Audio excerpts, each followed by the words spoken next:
Ada kota yang tidak pernah berisik, tapi selalu terdengar. Yang tidak pernah memaksa, tapi pelan-pelan masuk ke hati. Kota yang tidak hanya jadi tempat singgah, tapi juga tempat pulang. Namanya Bogor. Kota hujan, kota yang adem, kota yang diam-diam menyembuhkan. Di sini waktu berjalan lebih pelan. Langitnya sering mendung, udaranya sejuk, dan hujan datang tanpa aba-aba. Tapi justru disitulah letak keindahannya. Karena Bogor tidak pernah terburu-buru. Ia mengajak kita untuk berhenti sejenak, menarik napas, dan mendengarkan. Sebelum Bogor dikenal sebagai tempat healing atau destinasi akhir pekan, ia lebih dulu menjadi saksi sejarah yang panjang. Kota ini bukan sekedar tempat singgah, tapi tanah yang pernah jadi pusat kekuasaan dan peradaban. Ratusan tahun lalu, di abad ke-15, Bogor dikenal sebagai Pakuan Pajajaran, ibu kota kerajaan Sunda.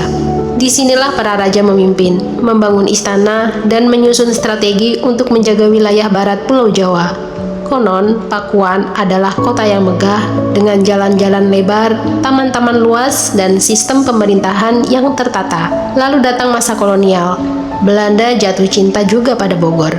Mereka membangun istana megah di tengah taman botani dan menyebut kota ini Buitenzorg, yang artinya tanpa kekhawatiran. Nama yang terasa pas, karena Bogor memang punya cara sendiri untuk membuat siapapun merasa tenang. Istana Bogor yang berdiri hingga kini bukan sekedar bangunan. Ia adalah jembatan antara masa lalu dan masa kini. Di halamannya, rusa-rusa berkeliaran bebas. Mereka tidak takut manusia. Mungkin karena mereka tahu, di sini semua hidup berdampingan dengan damai. Dan mungkin itulah yang membuat Bogor istimewa. Ia tidak pernah berteriak tentang masa lalunya. Tapi kalau kamu cukup sabar, cukup pelan, kamu akan mendengar bisikan sejarahnya di antara rintik hujan dan desir angin yang lewat di bawah pohon-pohon tua. Bogor punya ritmenya sendiri. Jalanan yang kadang macet, tapi tetap terasa tenang. Langit yang sering kelabu, tapi justru menenangkan. Dan hujan di Bogor bukan gangguan. Ia bagian dari cerita. Kadang gerimis, kadang deras, tapi selalu ada alasan untuk berteduh, untuk diam, untuk menikmati waktu. Di tengah kota berdiri Kebun Raya Bogor, sebuah taman botani yang bukan hanya tempat wisata, tapi juga ruang kontemplasi. Di sini, pohon-pohon tua berdiri seperti penjaga waktu. Ada yang usianya lebih dari 2 abad. Daunnya rimbun, batangnya kokoh, dan akarnya menjalar kemana-mana, seolah ingin menyentuh masa lalu dan masa depan sekaligus. Tak jauh dari sana berdiri Istana Bogor, megah tapi tidak mencolok. Di halamannya rusa-rusa berkeliaran bebas. Mereka tidak takut manusia.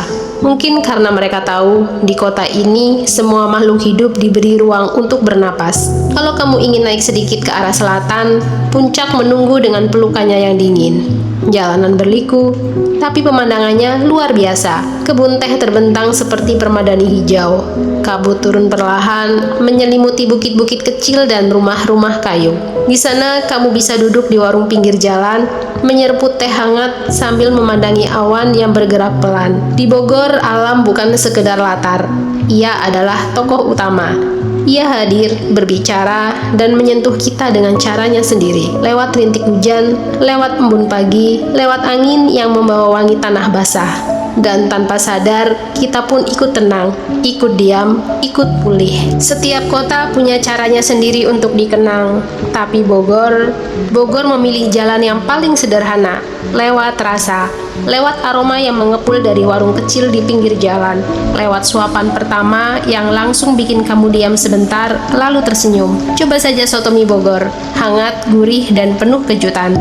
Di dalamnya ada mie kuning, potongan risol yang renyah, kikil yang kenyal, dan kuah bening yang kaya rasa. Disajikan panas-panas dengan sambal dan jeruk limau yang bikin rasanya meledak di mulut. Lalu ada toge goreng. Namanya memang goreng, tapi sebenarnya ini hidangan rebus yang disiram saus tauco khas Bogor. Rasanya unik, sedikit manis, sedikit asin, sedikit asam. Disajikan dengan lontong dan mie, toge goreng adalah bukti bahwa kesederhanaan bisa jadi luar biasa kalau diracik dengan hati. Kalau pengen yang seger, asinan Bogor nggak boleh dilewatkan. Potongan buah atau sayur yang direndam dalam kuah cuka pedas manis. Rasanya tajam, tapi justru itu yang bikin nagih. Dan entah kenapa, asinan ini selalu lebih enak kalau dimakan sambil duduk di teras, nunggu hujan reda. Dan tentu saja oleh-oleh roti unyil Venus. Roti kecil-kecil dengan berbagai isian. Ukurannya mungil, tapi rasanya besar.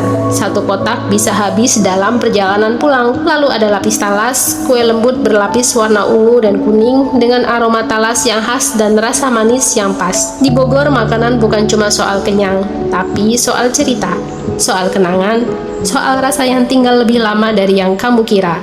Karena kadang, satu suapan bisa membawa kamu pulang. Pulang ke suasana, ke momen, ke versi dirimu yang lebih tenang.